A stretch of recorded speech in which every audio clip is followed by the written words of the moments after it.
ए मंत्री भी देपारे एफए को मान धान चाष कौट आने से कहले आम बुझू जो मंडी 8 कंटिन्यू हो मंडी की ड्रप करके अन्यत्र व्यवस्था करूँ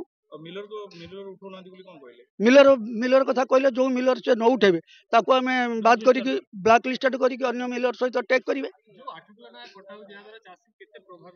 बहुत प्रभावित होती 100% प्रभावित होती 100% आम चाहूँ कटिंग चटिंग न हो चाषी भाई जो धान आनी से धान को सुरुखुर दि जाऊ बर्तमान मंडी जो प्रकार अव्यवस्था मिलर माने धान उठेवा प्रस्तुत नुह तेणु मिलर काली पहर दिन आसते सहित डिस्कसन है डिस्कसन निर्यास बाहर जे सी 8 केजी काटे एटी प्रश्न उठू